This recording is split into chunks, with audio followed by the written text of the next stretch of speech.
Bonsoir à toutes et à tous. Comme annoncé semaine dernière, j'ai réalisé mon pitch deck. Et donc, voilà, c'est ce que je vais vous présenter aujourd'hui.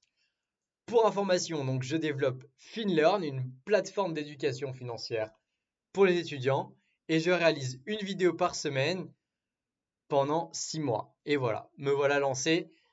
Sur ce, je vous lance sur mon pitch deck et je ferai part ensuite de quelques réflexions sur le cœur du problème qu'adresse FinLearn, parce que même moi, je ne suis pas encore vraiment certain d'avoir bien compris quel était le cœur du problème.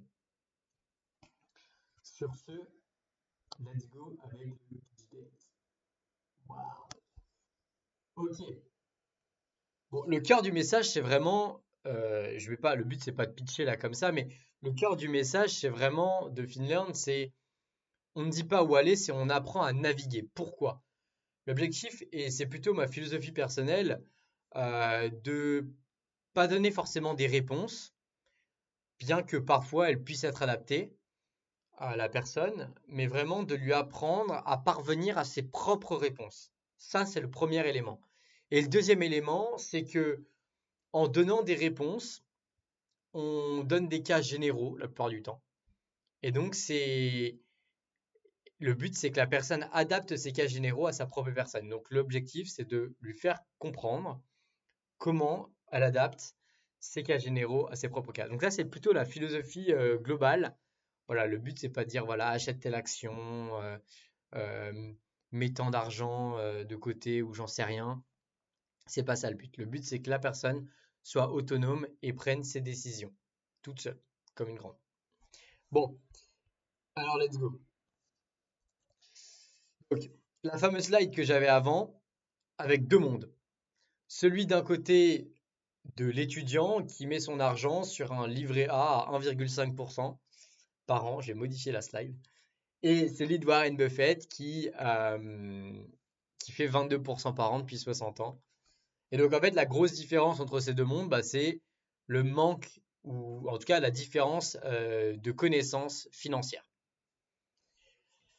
Donc, cette connaissance, par exemple, si on la chiffre un petit peu, on peut voir aujourd'hui que si on place l'argent sur un livret A, ça nous donne 123 000 euros en 38 ans. Alors 38 ans, c'est si jamais on commence à 22 ans à investir et qu'on investit jusqu'à 60 ans, âge de la retraite, mais bon, ça a encore été décalé, enfin ça continue, on ne sait pas quand on l'aura, mais bon voilà.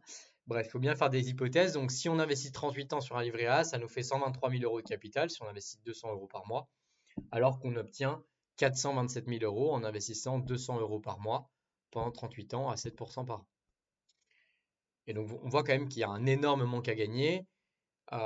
Et donc, c'est quand même quelque chose de prégnant quand on voit qu'il y a ce tel manque à gagner, sachant que quand on connaît un minimum la bourse, certes, c'est risqué, on ne sait pas où elle sera dans 38 ans, mais voilà, si on est quand même raisonnable sur les montants qu'on alloue, on ne prend pas non plus énormément de risques à s'exposer à la bourse. Donc, c'est vraiment le cœur du message. Et donc, c'est pour ça que FinLearn vient, donc c'est une application gamifiée qui permet aux étudiants d'apprendre et de s'instruire pour à la fois améliorer leurs connaissances et leurs compétences pour prendre de meilleures décisions lorsqu'il s'agit de leurs finances. Donc voilà, concrètement pour le moment, vous pouvez retrouver sur finlearn.dev 9 capsules pour apprendre les bases de l'investissement en bourse.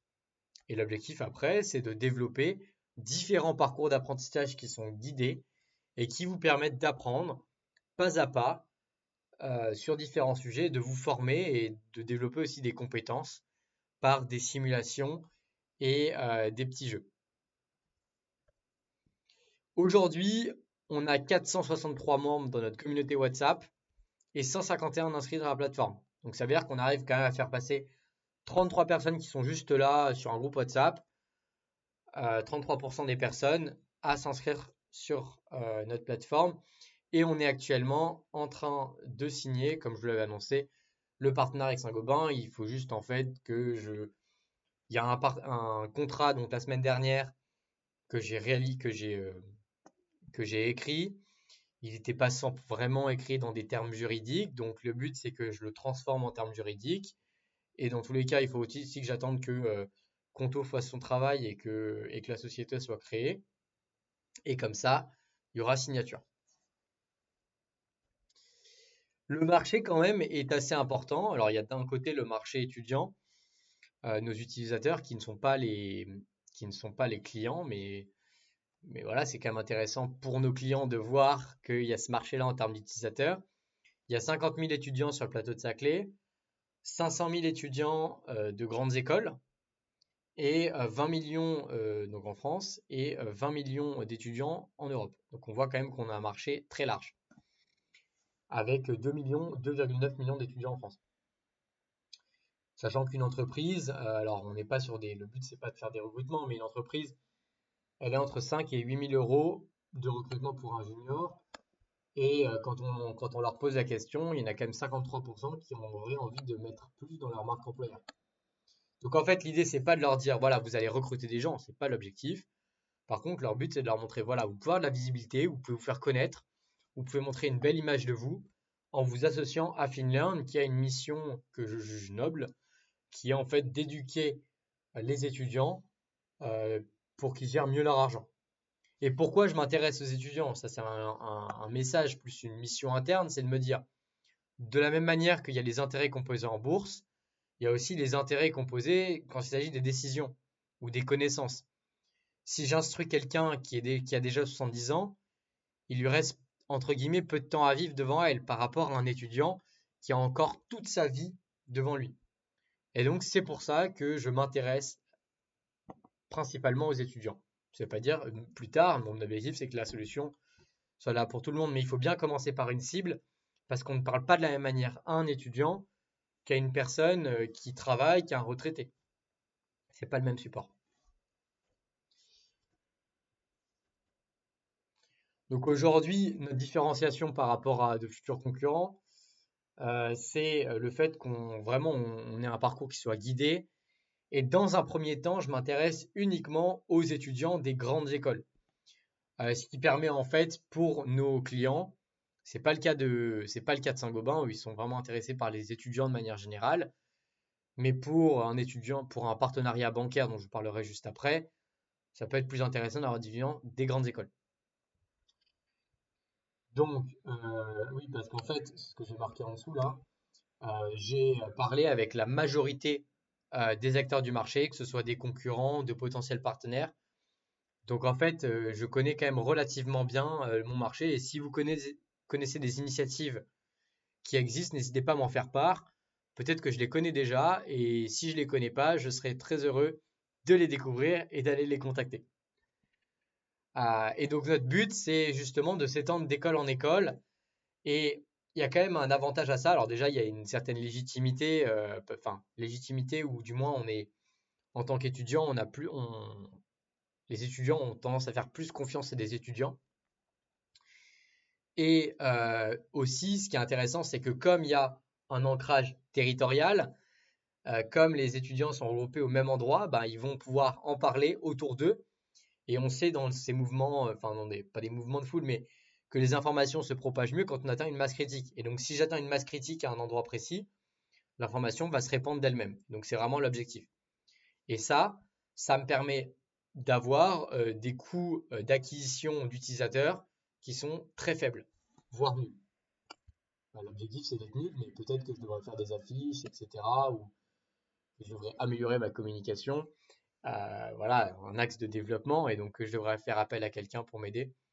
Et ça ne sera pas gratuit. On verra. Ok. Donc, pourquoi les étudiants? Déjà parce que toutes les entreprises cherchent à avoir de la visibilité auprès des étudiants pour se faire connaître. Parce que ça, il y a des enjeux de recrutement, il y a des enjeux pour certaines, ce sont des potentiels clients aussi, comme par exemple les banques ou par exemple les fintech, qui ont des vrais enjeux d'acquisition client, quoi. Et donc, le but, c'est comment faire en sorte de toucher des catégories spécifiques.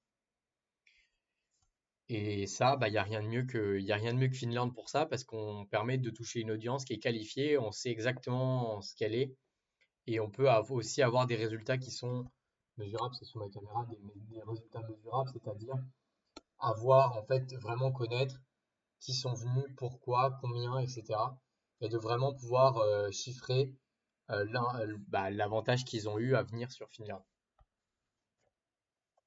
Donc, ce que je vous disais par rapport au business plan, l'idée c'est vraiment d'attirer des étudiants de manière gratuite.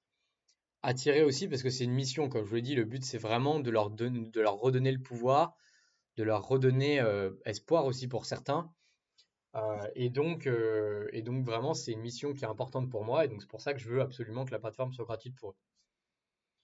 Donc, premier axe de partenariat, des contenus qui soient co-développés, par exemple avec Saint-Gobain, un parcours d'investissement sur l'actionnariat individuel, avec en fait en fil conducteur Saint-Gobain, parce que c'est très intéressant d'un point de vue pédagogique d'avoir un exemple fil conducteur. Et pour Saint-Gobain, ils sont contents parce que ça leur permet de gagner en visibilité, de se faire connaître auprès d'étudiants. Deuxième type de partenariat que je pourrais faire, auquel j'ai pensé, c'est un acteur de trouver une banque partenaire. L'objectif, c'est en fait, on va gamifier la plateforme avec notamment des scores au bout d'un moment quand on développe les capsules. Et donc l'idée, c'est de vraiment venir gamifier ça pour avoir en fait qu'on puisse transformer ces points en argent sur un compte bancaire. Et comment on transforme ces points en argent? Il faut ouvrir un compte chez la banque partenaire. Et donc ça, c'est vraiment intéressant parce que d'un point de vue pour l'étudiant, ça le pousse à vouloir se former parce qu'il est payé pour ça. Et du point de vue de la banque partenaire, elle est contente parce qu'en fait, elle comprend pourquoi ça va vraiment lui rapporter des clients. Et donc je pense que ça peut être vraiment un vrai boost sur Finland. Donc c'est l'objectif de trouver un partenariat, donc pas la semaine prochaine, je vous en dirai plus, mais je pense la semaine d'après. Ok, donc comme je l'ai déjà dit, j'en avais parlé dans une vidéo, objectif, modèle Facebook, d'école en école, on commence par Centrale. L'objectif c'est d'atteindre 1000 inscrits, donc là on est 150 inscrits. L'objectif c'est d'atteindre 1000 inscrits à Centrale en juin. Donc je me focus sur Centrale, j'ai 1000 inscrits en juin, je pense que ce sera une masse assez intéressante pour que ça commence à être une masse critique qui permette soit d'avoir atteint en fait un maximum de gens, mais l'objectif c'est que tout le monde à Centrale connaisse Finlearn, qu'il soit inscrit ou pas. Et donc après, l'objectif c'est que je m'étale d'école en école en fonction de mes connaissances qui sont dans les différentes écoles. D'abord du plateau de Saclay, comme ça si jamais il y a besoin de faire de l'acquisition en présentiel, par exemple par des cours, pour engager la communauté, ça peut être possible. Et après, on s'étendra dans les grandes écoles en France et en Europe, la vision future. Ok, donc moi, cofondateur, petit slide qui n'est pas forcément intéressant pour vous. Mais donc, ce qui est intéressant, c'est voilà, d'essayer de me mettre en avant du mieux que je peux. Parce que finalement, entre guillemets, je ne suis qu'étudiant. Voilà, j'ai déjà fait des choses. Je suis proactif dans ma démarche, mais j'ai pas ni encore le diplôme et je n'ai pas d'expérience professionnelle à revendre, notamment sur le secteur de la finance ou une belle réussite passée. Donc, je reste sobre. Le roadmap, donc comme je vous l'ai dit, l'objectif c'est d'avoir 1000 inscrits à Centrale en juin et ensuite, donc avec un premier partenariat qui sera signé et dans la poche, d'avoir le cofondateur qui sera recruté, je vous en parlerai un peu après, et ensuite de viser potentiellement, enfin d'avoir après une croissance qui soit intéressante entre juillet et décembre 2026, puis ensuite en 2027. Ok, donc du coup, ça nous ferait donc 3000 euros de gains en 2026 et des revenus en 2027, je pense, de l'ordre de... Ça serait cool d'avoir un partenariat bancaire qui... Enfin, en fait, on peut apporter énormément de valeur aux banques. Et donc, je pense que ça peut être un moyen de monétiser relativement fort, sachant qu'une banque, en fait, ça paye rien qu'une personne qui va ouvrir le compte, c'est même pas la personne qui l'a référencé, mais rien que la personne qui arrive sur le compte, l'utilisateur, généralement, une banque, elle paye entre 50 et 80 euros, si ce n'est plus, par ouverture de compte. Donc, je pense qu'il y a moyen d'aller chercher 80 euros pour l'ouverture de compte, plus l'argent qui est versé à l'étudiant. Donc, si on fait le calcul, 80 euros, s'il y a 1000 inscrits sur la plateforme en juin et qu'il y en a 10%, ça fait déjà 800 euros 800 euros rien qu'en jouant. Donc ça peut monter vite. Ok, et dernière slide, voilà, slide classique pour aborder des questions. Bon, super. Bon, comme je vous l'ai dit, c'est très bien tout ça. Je vous ai un peu fait comme ça, vous en savez plus sur Finlearn. Si vous avez des retours à me faire sur le pitch deck, vraiment n'hésitez pas. De toute façon, dans tous les cas, tous les retours que vous allez me faire, qu'ils soient positifs, négatifs, que vous avez des suggestions, que vous avez des conseils, que vous voulez me contacter, il y a aussi mon LinkedIn là en lien sur mon YouTube. Vraiment, tout ça, je suis intéressé. Bon, j'aimerais qu'on creuse un peu plus le problème, parce que vous voyez, au début, le problème, ce que j'ai dit, donc, il y a deux problèmes. Il y a d'un côté, en gros, c'est le manque à gagner et le manque de connaissances. Mais je suis pas vraiment sûr, donc il y a vraiment cette image que je vais reprendre de ma sœur si elle passe par là. Un petit coucou. euh, de vraiment trouver un pain versus un nice to have. Donc le pain, en fait, vous voyez, si vous avez de la fièvre, la plupart des gens, en tout cas, prennent un Doliprane. Ils se posent pas de questions. Par contre, plein de personnes oublient de prendre leurs vitamines. Vitamine, c'est un nice to have. Alors que le Doliprane, c'est un painkiller. Et donc, c'est pour ça que je suis pas vraiment certain que cette idée de manque à gagner, en fait, qui pousse quand même à investir, qui peut être vue comme risqué, donc il y a vraiment un travail encore d'éducation des personnes sur quel risque vraiment on prend quand on investit en bourse. Mais est-ce que vraiment ça, c'est un pain ou est-ce que ce serait pas un nice to have d'avoir plus d'argent? Je sais pas encore bien creusé. Euh, j'ai remarqué aussi qu'est-ce qu'il faisait. Donc c'est vrai que cette slide là sur ça donne vraiment envie. Il ne s'agit pas que tout le monde devienne Warren Buffett. Moi-même je le suis pas, mais enfin entre 1,5 et 22%, il y a quand même tout un monde. Et même à 7%, voilà, c'est même pas les performances de Warren Buffett que j'affiche là, mais à 7%, on a déjà une belle différence entre le livret A et un objectif de gain à 7% par an en moyenne. Euh, donc vraiment, moi, mon but, c'est de comprendre à la fois quel est vraiment le besoin clair des utilisateurs, pourquoi ils viennent sur la plateforme, pourquoi ils viennent sur Finlearn. Il y a certains retours que j'ai pu avoir, c'est je me suis intéressé à l'investissement en recevant mon premier salaire. Oui, parce que quand tu reçois de l'argent, tu sais pas trop quoi en faire et tu te dis bon, ça serait bien que j'en fasse un truc, parce que je pourrais pas l'investir. Donc c'est vraiment là, on est quand même dans un nice to have. Est-ce que c'est un pain? Est-ce que c'est un pain au point de dire ouais, mais vraiment là, faut l'investir là, ça me démange. Ou est-ce que c'est juste bah ça serait cool quoi. J'ai pas encore bien cerné.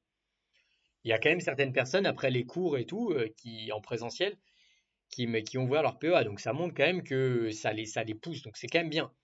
Même si je suis sur un nice to have, c'est quand même ça reste je pense qu'on peut quand même faire un beau business mais j'aimerais bien trouver ce pain quoi. Tout le monde parle du pain, trouver votre problème de marché et moi je suis là, j'ai déjà de l'attraction, en tout cas un minimum, je dis pas que c'est révolutionnaire pour le moment mais et j'ai pas encore vraiment cerné mon pain.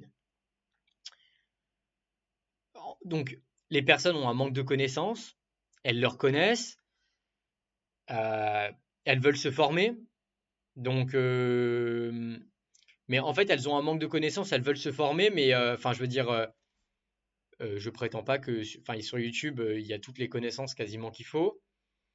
Il y a les réseaux sociaux comme Instagram, TikTok, etc. Il y a des livres. Il y a maintenant des outils d'IA comme bah, Gemini, Claude, ChatGPT et j'en passe. Enfin, je veux dire, il y a quand même largement moyen de s'instruire à l'heure actuelle. Pourquoi ils le font pas déjà? Donc voilà, là, peut-être qu'il y a un truc à aller chercher, ce que je me pose comme question, et peut-être un truc à aller chercher, qu'est-ce qui bloque vraiment? Et c'est peut-être là où se trouve le pain. Vous savez, il y a la règle des 5 pourquoi. Pourquoi t'as un manque de connaissances financières? Bah, je sais pas, j'ai un peu la flemme, j'ai du manque de temps. Ah, manque de temps, la flemme, intéressant. Euh, ça pourrait être ce qui bloque. Euh, Il y en a certains qui disent, bah voilà, je savais pas trop par où commencer ou qui ont peur de mal faire. Alors c'est vrai que pour ça, les outils d'IA, autant YouTube ou les réseaux sociaux ou les livres, je comprends, autant les outils, enfin, peut-être pas les livres, mais les YouTube et les réseaux sociaux, il faut quand même un minimum savoir ce qu'on cherche, sauf si on se fait juste recommander par l'algorithme, mais sinon, il faut savoir un minimum ce qu'on cherche pour trouver, notamment YouTube. Par contre, les outils d'IA, globalement, je suis débutant en investissement, j'aimerais apprendre les bases, on peut trouver déjà des choses. Donc je comprends pas exactement ce qui bloque vraiment. Alors voilà ce que suggère Claude, parce que voilà, j'ai beaucoup discuté avec Claude, un bon ami à moi. Et lui, il suggère que ce serait un manque de confiance. En fait, ils n'auraient pas une personne de confiance en face d'eux. Et donc, en soi, je serais en fait le premier point de contact de confiance entre les étudiants et le monde financier. Donc ça, c'est une hypothèse de Claude, c'est que il y a une manque de confiance, ils n'ont pas encore trouvé une personne de confiance pour leur enseigner les bases. Alors, je vais revenir quand même sur le manque de temps, la flemme. Moi, je me dis, bon, bah, on pourrait très bien adresser ce problème en disant, bah voilà, on pourrait vous montrer à quel point on peut s'éduquer en 5 minutes par jour, 5 minutes par-ci, 5 minutes par-là, avec une phrase genre, et si 5 minutes pouvaient changer votre vie? Bon, c'est marketing, c'est bien, mais ça me donne toujours pas le cœur du problème. Donc là, je continue un peu, j'ai encore quelques pistes, et après, voilà, si vous avez des idées aussi peut-être que j'ai vraiment énoncé le pain et je me rends pas compte à quel point c'est un pain. Peut-être que non, peut-être que vous avez des idées, n'hésitez vraiment pas, là, ça m'aiderait beaucoup. Et donc en fait, donc on a vu qu'il y avait ce manque d'éducation, du contenu qui est déjà existant. Et en fait, finalement, peut-être que c'est parce que le contenu, il n'est pas vraiment adapté dans la forme à ce que aimerait un étudiant. Voilà, par exemple, le manque de temps, pourquoi on irait regarder une vidéo de 40 minutes alors qu'on n'a que 5 minutes devant nous, ce genre de choses.